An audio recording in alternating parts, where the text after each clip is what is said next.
Hello everyone, welcome to my YouTube channel. In this video, we will start physics, standard 6 physics. And in this video, we will start chapter number 1 of physics, that is matter 1. So let's proceed.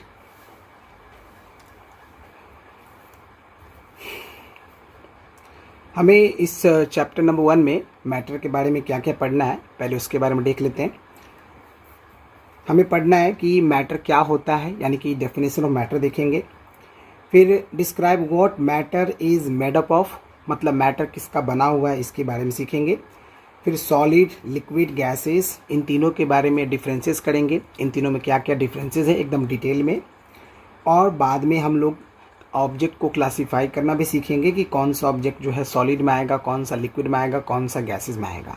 तो ये standard 6 में बिल्कुल ही basic chapter है physics का, matter है ना. ये matter आपको 6 से लेकर के 8 में आपको 5 टाइम्स पढ़ना है. इट मीन्स 6 में भी पढ़ना है, 7 में भी पढ़ना है और 8 में भी पढ़ना है, ठीक ना.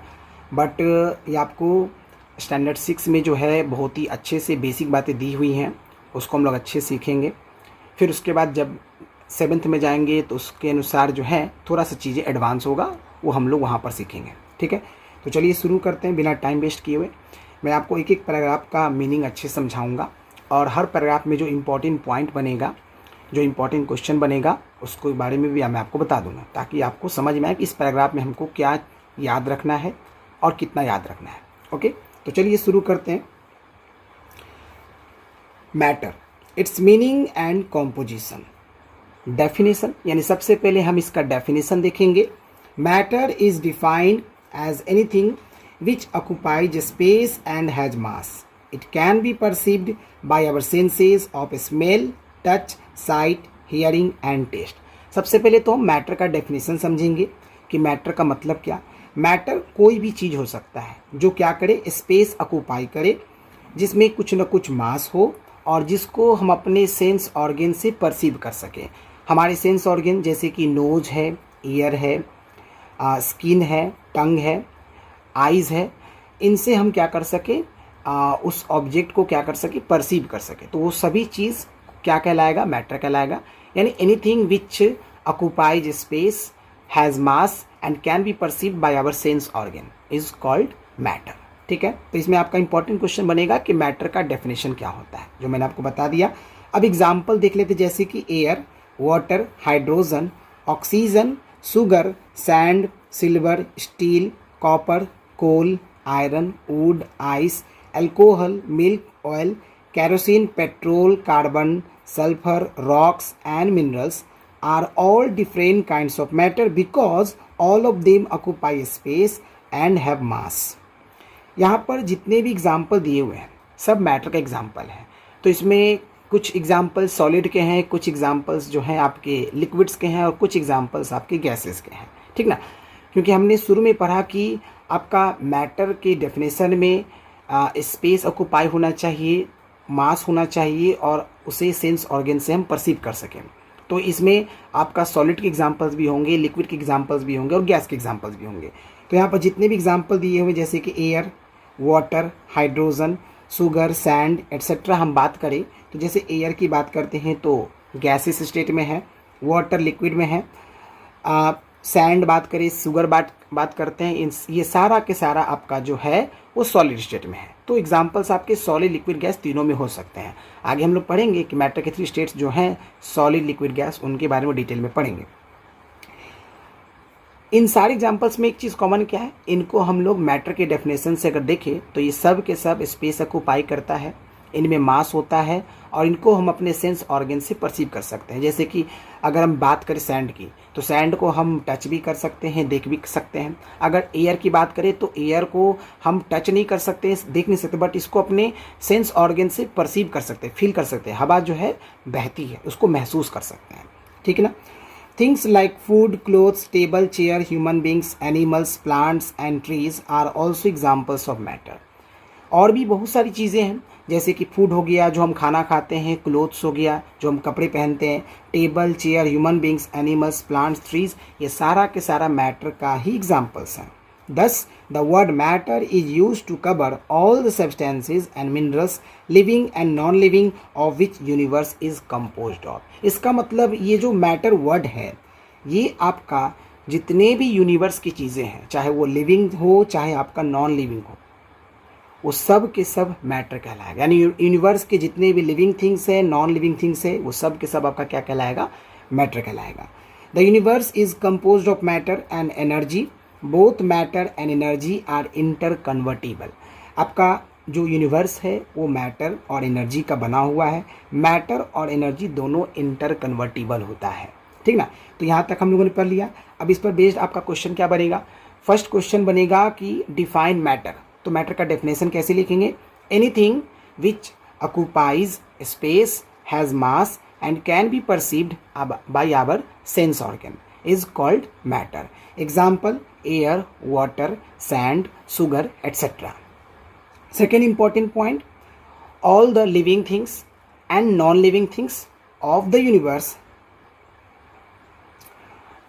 consist of matter. यानी कि यूनिवर्स के जितने भी लिविंग थिंग्स हैं, नॉन लिविंग थिंग्स हैं, है ना, ये सभी के सभी मैटर होते हैं। ओके, ये दो इंपॉर्टेंट पॉइंट हम लोगों ने सीख लिया। अब अगर यहाँ पर हम बात करूँ कि आपका स्पेस क्या और मास क्या, तो इसके बारे में थोड़ा सा क्लियर कर लेते हैं। तो चलिए इसको क्लियर कर देता हूँ। देखिए, मास a quantity of matter that a quantity of matter that a body contains, that a body contains। मतलब कोई भी बॉडी, कोई भी सब्सटेंस वो मैटर का बना होगा। तो मैटर का जो क्वांटिटी होगा उसे बोलेंगे हम लोग मास, ठीक है। और मास का जो यूनिट होता है वो आपका एसआई यूनिट होता है, वो होता है किलोग्राम, ठीक है। अब स्पेस की बात करते हैं। तो देखिए, स्पेस का सिंपल सा मतलब है, यानी कि ये 3D की बातें होने वाली हैं। जैसे कि अगर हम एक क्यूबाइड बनाते हैं, ये हमने क्यूबाइड बनाया, इसमें लेंथ है, इसमें ब्रेथ है और यह हाइट है। तो स्पेस का मतलब जो जगह, मतलब कि स्पेस मतलब जगह, ठीक ना। कोई भी ऑब्जेक्ट है ये स्पेस ऑक्यूपाई करेगा। अब इसका मतलब ऑब्जेक्ट जो है वो हमेशा मतलब कि 3D में एग्जिस्ट होंगी। जो भी चीज़ें वर्ल्ड में है वो सब के सब आपका 3D में एग्जिस्ट करता है। 3D मतलब 3 डायमेंशन, लेंथ भी हो, ब्रेथ भी हो और हाइट भी हो, ठीक है।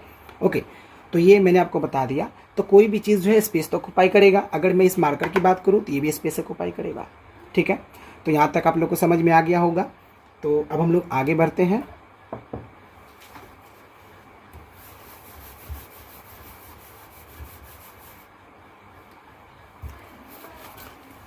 देखिए, नाउ कंपोजिशन ऑफ मैटर, यानी कि सेकंड हम टॉपिक पढ़ेंगे कंपोजिशन ऑफ मैटर। मैटर किसका बना होता है? Ancient Indian philosophers consider that all kinds of matter, that is पदार्थ, is made up of 5 elements तत्वाज: स्काई यानी आकाश, एयर यानी वायु, फायर यानी तेजस, वाटर यानी अप, एंड अर्थ यानी पृथ्वी। यानी कि जो एंशिएंट इंडियन फिलोसोफर थे, ठीक ना, उनका मानना था कि मैटर जो है वो आपका 5 एलिमेंट्स का बना हुआ है। वो एलिमेंट क्या क्या थे? स्काई, एयर, फायर, वाटर और अर्थ। यानी कि जो आपके फिलोसोफर बोलते हैं थिंकर को, है ना, जो अपनी बात इमेजिनेशन से बोलता हो, है ना, जो सोच समझ के और अपनी बात जो है बोलता हो, उसको थिंकर बोलते हैं ना, ग्रेट थिंकर, है ना। तो फिलोसोफर्स जो होते हैं, इंडियन फिलोसोफर्स, उन्होंने बोला कि मैटर के जितने भी काइंड्स हैं वो 5 एलिमेंट्स का बना हुआ है। मैटर को हिंदी में पदार्थ भी बोलते हैं, और एलिमेंट यानी कि तत्व। तो 5 एलिमेंट मतलब 5 तत्व के बने हुए। वो कौन कौन से 5 एलिमेंट है? अगर इंग्लिश में बात करेंगे तो स्काई, एयर, फायर, वाटर और अर्थ होगा। और अगर हिंदी में बात करेंगे तो 5 वो तत्व जो थे आकाश, वायु, तेजस यानी तेजस मतलब आग, ठीक है, और अप यानी कि पानी, और आपका पृथ्वी मिट्टी, ठीक है ना। ये आपका मैटर के 5 एलिमेंट्स हैं। दीज आर कॉल्ड एज पंच तत्व, इसको हम लोग पंच तत्व बोलते हैं।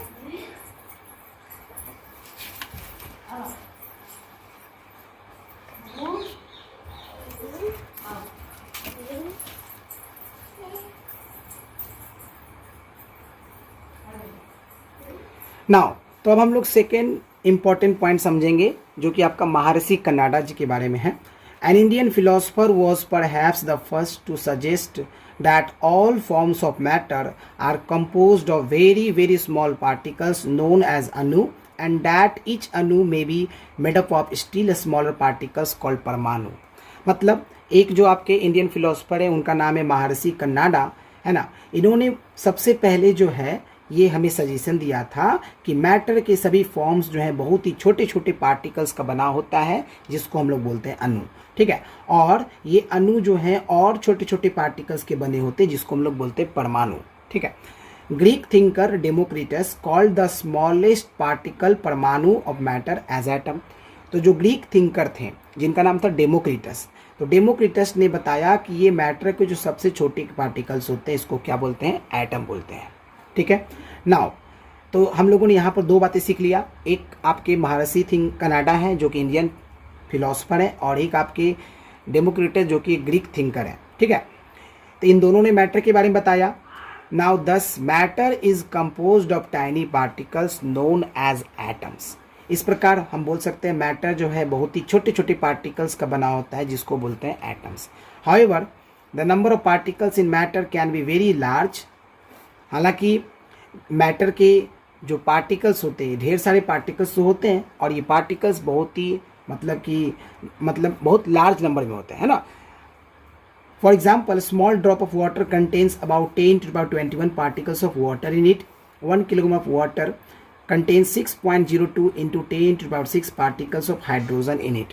यानी कि अगर बात करें कि वाटर के एक बूंद में, यानी वाटर का एक छोटा सा ड्रॉप ले लें, उस एक ड्रॉप में आपका 10 to the power 21 पार्टिकल्स होते हैं वाटर के। और अगर 1 किलोग्राम ऑफ हाइड्रोजन ले लें तो 1 किलोग्राम ऑफ हाइड्रोजन में 6.02 into 10 to the power 26 particles of hydrogen होते हैं। These particles are so small that we can not see them even with a microscope. ये पार्टिकल्स इतने छोटे होते हैं कि इसको हम जो है माइक्रोस्कोप से भी नहीं देख सकते हैं। But an atom does not exist free nature.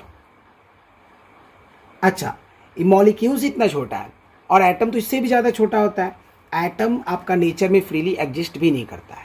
यहाँ तक हम लोगों ने पढ़ लिया। John Dalton an English chemist experimentally found that matter is made up of molecules. John Dalton जो कि एक इंग्लिश केमिस्ट हैं, ठीक है, इन्होंने एक्सपेरिमेंट किया और एक्सपेरिमेंट करने के बाद रिसर्च किया और पाया, क्या पाया कि मैटर जो है वो मॉलिक्यूल्स का बना होता है। किसका बना होता है, मॉलिक्यूल्स का बना होता है। A molecule is made up of one or more than one atoms of the same kind or of different kinds। जो मॉलिक्यूल है वो एक या एक से ज़्यादा एटम का बना होता है। वो सेम काइंड का भी हो सकता है और डिफरेंट काइंड का भी हो सकता है।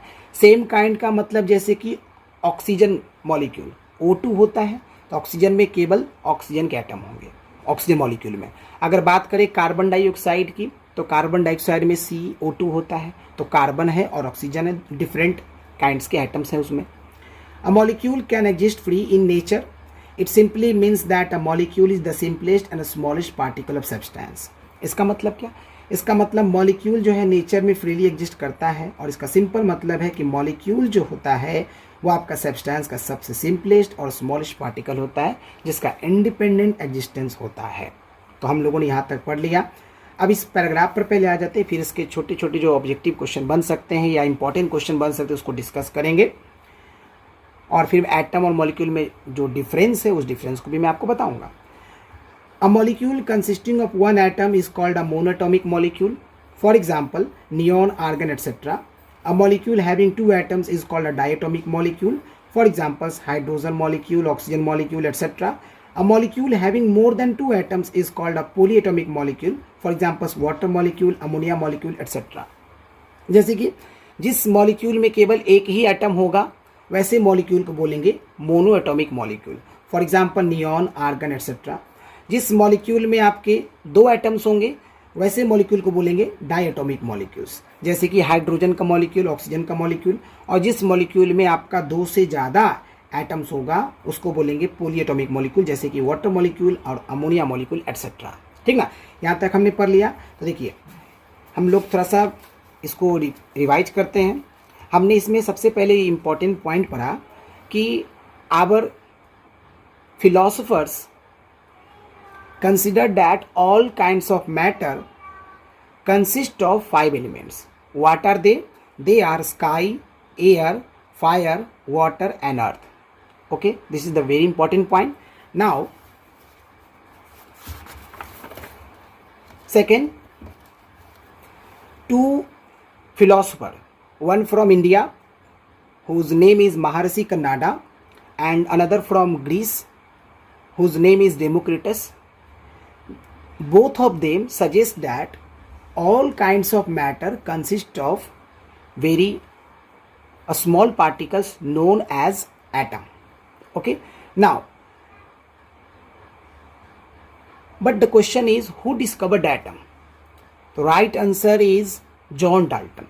John Dalton was a scientist, not a philosopher, but Maharishi Kannada Democritus was a philosopher. So if we talk about who discovered atom, the answer is John Dalton. Always remember. Okay, now most other thing is, what is the difference between atoms and molecules? So let me show you. Atom and molecule. जब हम atom की बात करेंगे तो ये आपका smallest possible unit होता है, smallest possible unit of matter है, शॉर्ट में हम लोग देखेंगे। और ये आपका स्मॉलेस्ट यूनिट ऑफ मैटर है। Second important point, do not have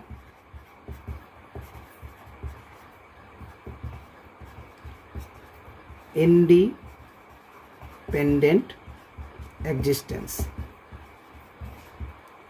Have independent existence.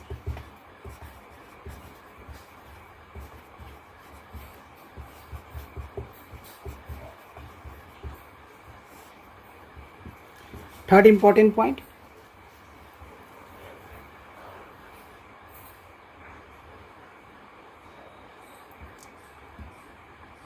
size of atom is smaller than molecule. Size of molecule is bigger than atom. और एक एग्जाम्पल से देख लेते हैं, जैसे कि अगर आपका Cu है, कॉपर है, एक एटम है। अगर मैं बात करूँ मरकरी Hg, ये भी एटम है, एटसेट्रा। लेकिन मॉलिक्यूल की बात करेंगे तो आपका O2, CO2 एटसेट्रा। और भी डिफरेंसेस होते हैं, लेकिन इस चैप्टर में भी फिलहाल जो डिफरेंसेस दिए वो डिफरेंसेस हमने देख लिया। ठीक है, नाउ अब हम लोग देखेंगे एक इम्पॉर्टेंट पॉइंट जो कि आपका मॉलिक्यूल के टाइप्स थे, है ना। देखिए सबसे पहले बात करते हैं मोनो एटॉमिक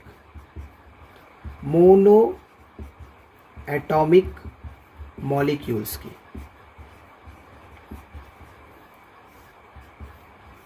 मोनोटॉमिक मॉलिक्यूल्स यानी कि ऐसा मॉलिक्यूल जिसमें नंबर ऑफ एटम्स कितने हो, केवल 1 एटम हो, केवल एक एटम।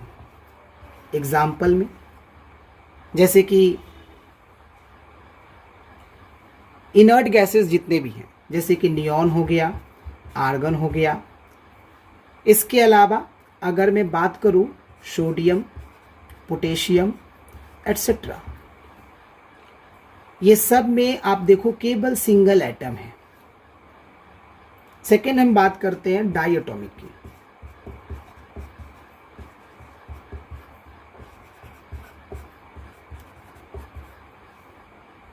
इसमें मोनो का मतलब 1, डाई का मतलब 2, तो इसमें इनके मॉलिक्यूल्स में कितने एटम्स होंगे, 2 एटम्स होंगे।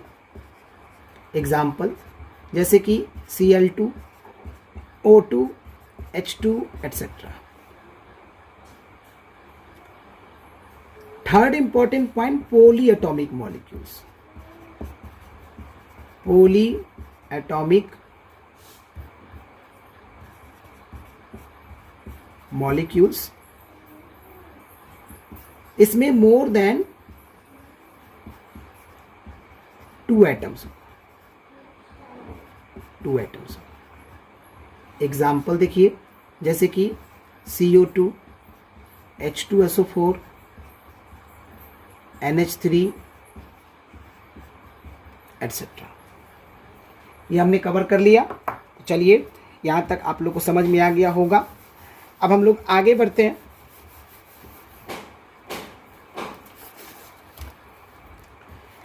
Now characteristics of particles of matter. यहाँ से characteristics of particles of matter. The particles of matter called molecules have the following 4 characteristics. Matter के पार्टिकल्स को मॉलिक्यूल्स बोलते हैं। आगे हम लोग पढ़ेंगे कि मैटर के जो पार्टिकल्स होते हैं, एटम्स भी होते हैं, मॉलिक्यूल्स भी होते हैं, आयंस भी होते हैं, वो हम पढ़ेंगे। बट यहाँ पर हम लोग मेनली मॉलिक्यूल्स की बात करेंगे और इसके 4 इंपॉर्टेंट कैरेक्टरिस्टिक्स हैं। Number 1, they are very small in size, यानी साइज में बहुत ही छोटा होगा। Number 2, they have spaces between them, हर मॉलिक्यूल्स के बीच में स्पेसेस होगा जिसको बोलेंगे intermolecular space. Third important point, they are in constant random motion. Matter के मॉलिक्यूल्स हमेशा रैंडम मोशन में होते हैं। रैंडम मोशन मतलब कोई कहीं भी मूव कर रहा है, किसी भी डायरेक्शन में मूव कर रहा है। Fourth important point, they always attract each other, वे हमेशा एक दूसरे को क्या करेंगे, अट्रैक्ट करेंगे, यानी कि inter molecular force of attraction होगा। तो चलिए शुरू करते हैं। सबसे पहले हम बात करेंगे the particles of matter are very small in size. Matter के पार्टिकल्स बहुत ही साइज में क्या होते हैं, छोटे होते हैं। The diameter of a water molecule is nearly 1.45 into 10⁻10 metre. जो वाटर मॉलिक्यूल का डायमीटर होता है उसका साइज 1.45 इंटू 10⁻10 मीटर होता है। तो ये यहाँ पर 2 इंपॉर्टेंट पॉइंट है, आप लोग इसको नोट कर लीजिए, वेरी इंपॉर्टेंट पॉइंट है। एक तो आप याद रखिएगा, अ ड्रॉप ऑफ वाटर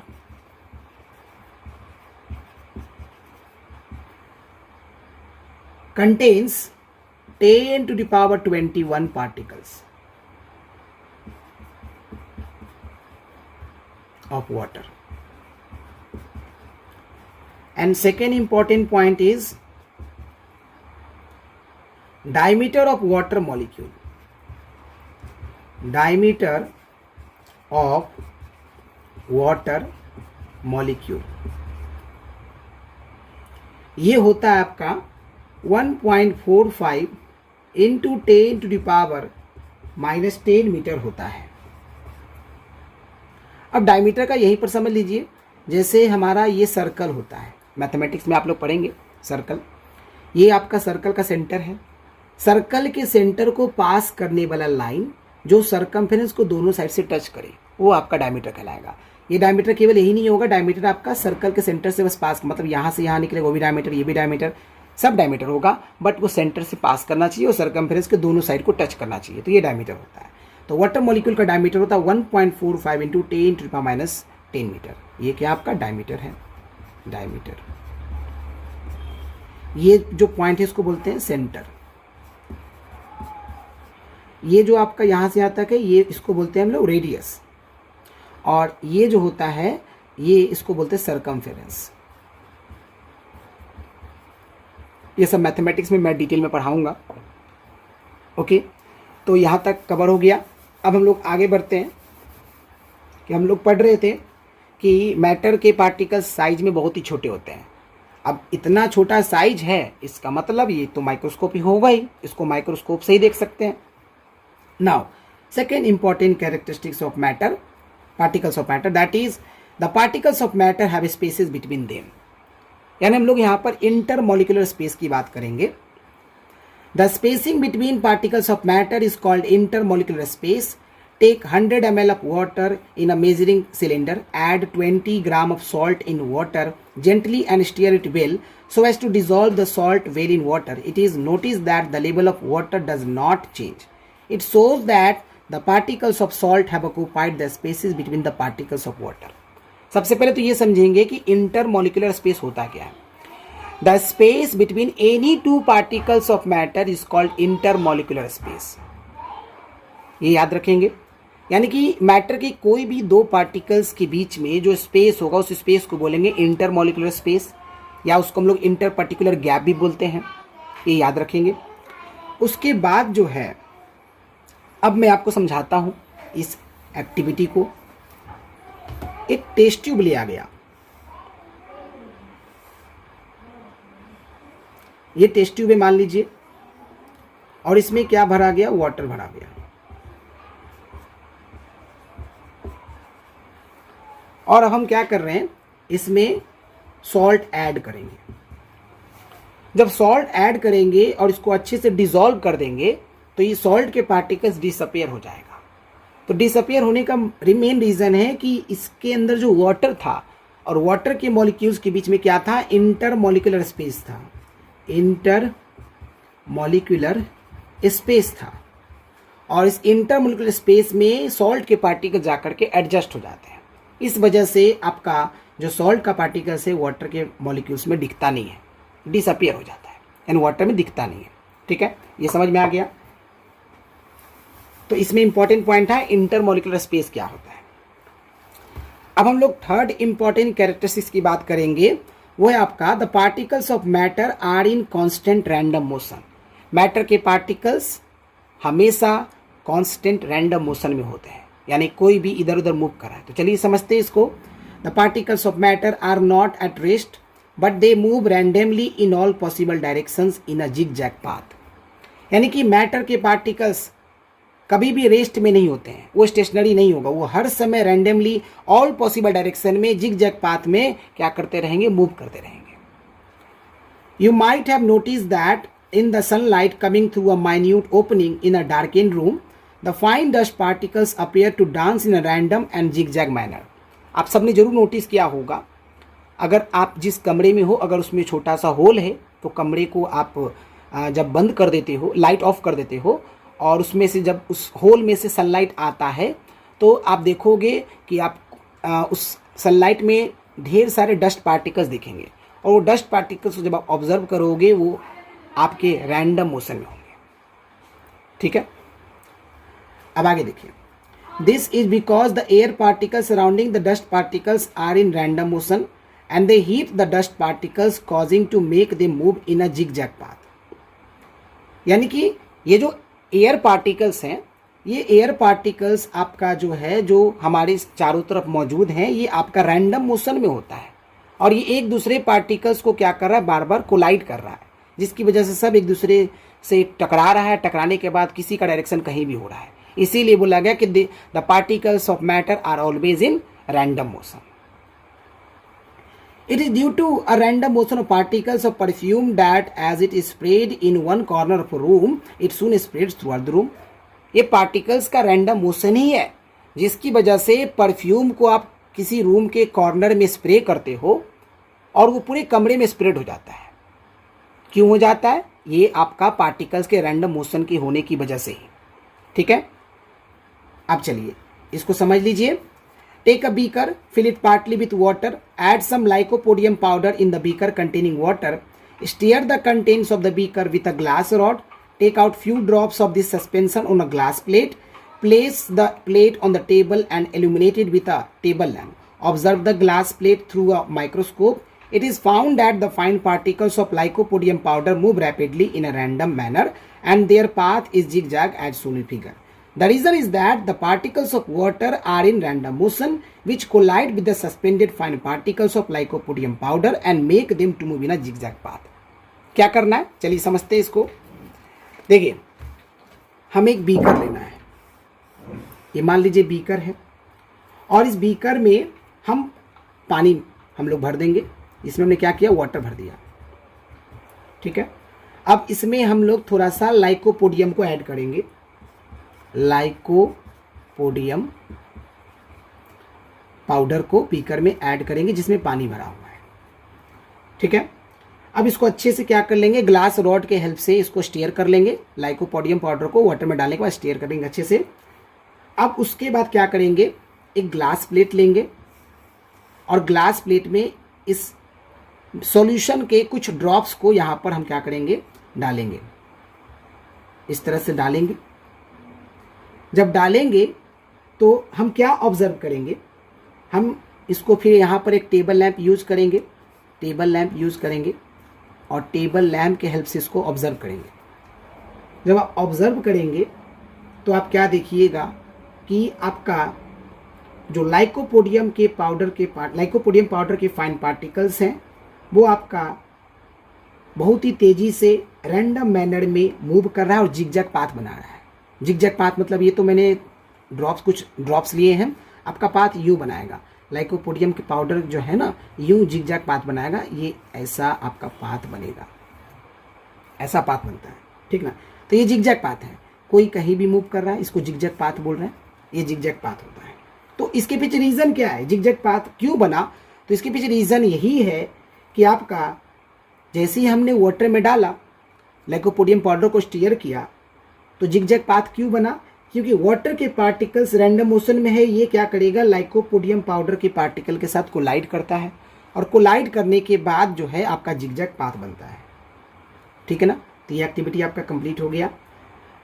अब हम लोग एक इंपॉर्टेंट कैरेक्टरिस्टिक्स पढ़ेंगे, particles of matter attract each other, यानी कि inter molecular force of attraction के बारे में सीखेंगे। Each particle of matter always attracts other particles in its surrounding. The force of attraction between the constituent particles is called the intermolecular force of attraction. This force keeps the particle of matter together. Matter के हर particle जो है हमेशा एक दूसरे की ओर attract, एक दूसरे को खींचते रहता है। तो मैटर के कोई भी दो पार्टिकल्स के बीच जो फोर्स ऑफ अट्रैक्शन होगा उसको बोलेंगे इंटरमॉलिक्यूलर फोर्स ऑफ अट्रैक्शन, यानी the force of attraction between any two particles of matter is called intermolecular force of attraction. और ये इंटरमॉलिक्यूलर फोर्स ऑफ अट्रैक्शन ही है जिसकी वजह से मैटर के पार्टिकल्स एक दूसरे से बंधे होते हैं।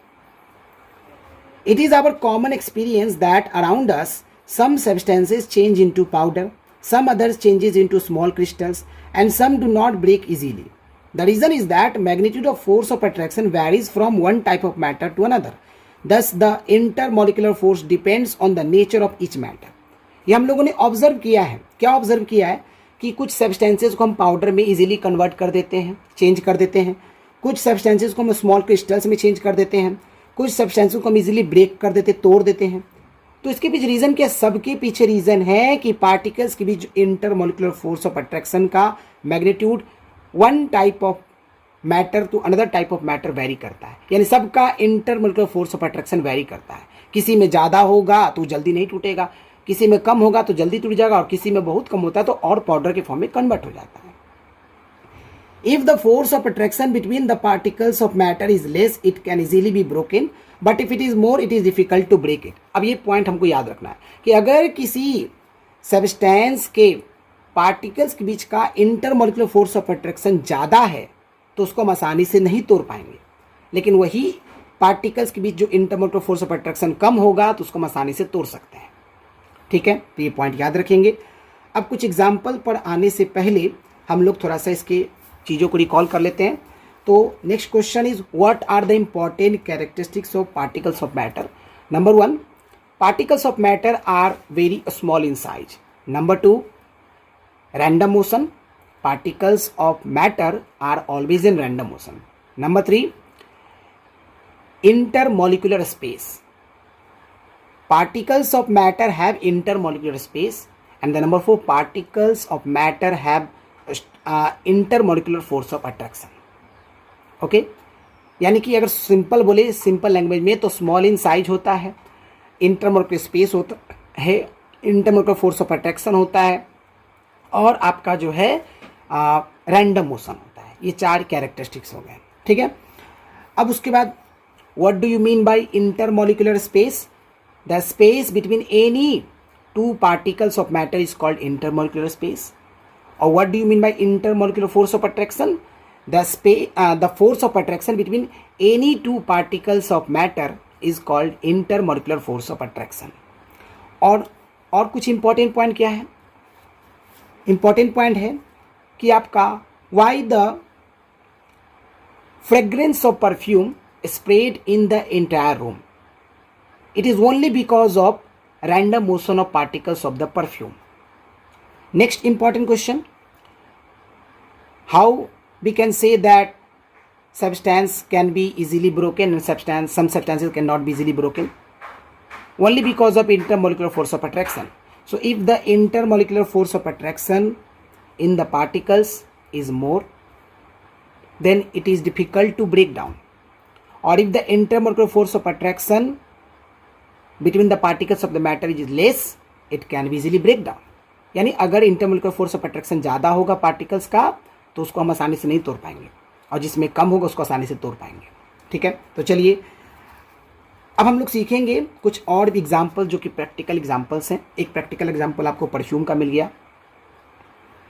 It is easy to move the hand through water but difficult to move the hand in glycerine. The reason is that the attractive intermolecular forces are more in glycerine than in water. यानी कहने का मतलब कि अगर हम अपने हाथ को पानी में डालें तो हम इजीली मूव कर सकते हैं. हाथ को अगर पानी में रखें तो उसको इजीली मूव करा सकते हैं, लेकिन हम अपने हाथ को अगर ग्लिसरीन में रखें तो उसको मूव कराना डिफिकल्ट होता है. इसके पीछे रीज़न क्या है? रीज़न सिंपल है कि आपका जो ग्लिसरीन में इंटरमोलिकुलर फोर्स ऑफ अट्रैक्शन है वो वाटर के कंपैरिजन में आपका ज़्यादा है. दोनों के दोनों लिक्विड है, वाटर भी लिक्विड है और ग्लिसरीन भी लिक्विड है. बट वाटर में जब हम अपने हाथ को डालेंगे तो इजीली मूव करा सकते हैं, लेकिन ग्लिसरीन में हमें प्रॉब्लम होगी, हमें ज़्यादा डिफिकल्टी फेस होगी. इसके पीछे रीज़न सिंपल है कि आपका ग्लिसरीन का इंटरमोलिकुलर फोर्स ऑफ अट्रैक्शन जो होता है वाटर से ज़्यादा होता है. ये हो गया. Now it is easy to break a chalk into pieces but difficult to break a piece of coal. The reason is that the intermolecular force of attraction are less in chalk than in coal. अगर आपको एक कोल दे दिया जाए तोड़ने के लिए और एक चॉक तोड़ने के लिए दे दिया जाए तो आप कोल को इजीली नहीं तोड़ पाओगे, और तोड़ भी सकते तो बहुत ज़्यादा फोर्स लगाना पड़ता है. ठीक है, लेकिन इस चॉक को इजीली तोड़ पाते हैं. तो इसके पीछे रीज़न भी सिंपल है कि आपका चॉक का जो इंटरमोलिकुलर फोर्स ऑफ अट्रैक्शन था उसके पार्टिकल्स का वो कम था, इसलिए उसको हमने इजीली ब्रेक डाउन कर दिया. लेकिन जो आपका कोल था उसके पार्टिकल्स का इंटरमोलिकुलर फोर्स ऑफ अट्रैक्शन आपका क्या था? ज़्यादा था, इसलिए वो आसानी से ब्रेक नहीं हुआ. ठीक है. Next example, it is easy to because the force of attraction between the air particles is very small and thus the distance between them is more as compared to that between the water molecules. यानी कि अगर हम अपने body को air में move कराते हैं तो एयर में मूव कराना बहुत ही आसान है, लेकिन वाटर में थोड़ा सा डिफिकल्टी है, क्योंकि एयर और वाटर के कंपैरिजन में वाटर के पार्टिकल्स के बीच का जो फोर्स ऑफ अट्रैक्शन होगा वो ज़्यादा होगा, और जो एयर के पार्टिकल्स के बीच जो फोर्स ऑफ अट्रैक्शन होगा वो कम होगा. तो हम हवा में और इजीली अपने हाथ को मूव करा सकते हैं, वाटर में कम. उसी तरह से वाटर ग्लिसरीन की बात करेंगे तो ग्लिसरीन में ज़्यादा तकलीफ होगी हमें. ठीक है. In general the force of attraction between the particles is more in solid, less in liquid, still less in gases. यानी अगर हम बात करें कि फोर्स ऑफ अट्रैक्शन सबसे ज़्यादा किस में होता है तो सॉलिड में, उससे कम लिक्विड में, और सबसे कम जो होता है वो आपका गैसेज में होता है. Now, the force of attraction between the particles of same substances is called the force of cohesion or cohesive force, while the force of attraction between the particles of two different substances is called force of adhesion or adhesive force. यानी simple सा मतलब है कि अगर same substances के particles के बीच जो force of attraction होगा उसको बोलेंगे फोर्स ऑफ कोहेशन, जिसको कोहेसिव फोर्स बोलते हैं. जबकि आपका दो डिफरेंट सब्सटेंसेस के पार्टिकल्स के बीच जो फोर्स ऑफ अट्रैक्शन होगा उसके फोर्स ऑफ अट्रैक्शन को बोलेंगे फोर्स ऑफ एडिशन, जिसको एडिसिव फोर्स बोलते हैं. सेम सब्सटेंस का मतलब क्या? जैसे कि वाटर है तो वाटर के मॉलिक्यूल्स के बीच जो फोर्स ऑफ अट्रैक्शन होगा उसको बोलेंगे फोर्स ऑफ कोहेशन. और दो डिफरेंट सब्सटेंस जैसे कि वाटर और शुगर ले लिया तो वाटर के मॉलिक्यूल और शुगर के मॉलिक्यूल दो डिफरेंट सब्सटेंस हो गए. उन दोनों डिफरेंट सब्सटेंस के पार्टिकल्स के बीच जो फोर्स ऑफ अट्रैक्शन होगा उसको बोलेंगे फोर्स ऑफ एडिशन या फिर एडिसिव फोर्स. याद रखिएगा. तो अब हम लोग एक कंक्लूजन पर आते हैं. Matter is made up of molecules which are very small in size. Matter आपका मॉलिक्यूल्स का बना होता है जो बहुत ही छोटा होता है। The molecules are in constant random motion, they exert a force of attraction amongst each other, they have a intermolecular separation between them। यानी कि 4 कैरेक्टरिस्टिक्स यहाँ पर हम लोग फिर से रिपीट कर देते हैं कि मैटर के पार्टिकल्स के 4 इंपॉर्टेंट कैरेक्टरिस्टिक्स। एक तो हो गया आपका कि मैटर के पार्टिकल्स बहुत ही साइज में छोटे होते हैं, फोर्स ऑफ अट्रैक्शन होता है जिसको हम लोग इंटरमोलिकुलर फोर्स ऑफ अट्रैक्शन बोलते हैं, एक स्पेसिंग होता है जिसको हम लोग इंटरमोलिकुलर स्पेस बोलते हैं, और पार्टिकल्स आपका रैंडम मोशन में होता है। A molecule or a cluster of several molecules is called a nano particle। यानी अगर आपका एक सिंगल मॉलिक्यूल है या ढेर सारे मॉलिक्यूल्स का क्लस्टर है उसको नैनो पार्टिकल बोला जाता है। ठीक ना। तो चलिए यहाँ पर कुछ इंपॉर्टेंट बात आपका, एक तो क्वेश्चन ये बनेगा कि what is the difference between force of cohesion and force of adhesion. तो the force of attraction between the particles of same substance is called force of cohesion, while the force of attraction between the particles of two different substances is called force of adhesion। This is the important question। Now second important question, why we can easily break down chalk but we cannot break iron rod easily? What is the reason behind it?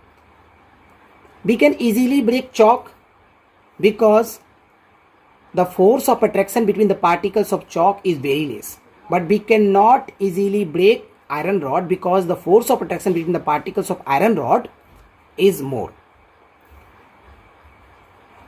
Why it is easy to move our hands in water in comparison to glycerine? The reason behind that, when we move our hand in water we exert less force of attraction in comparison to glycerine।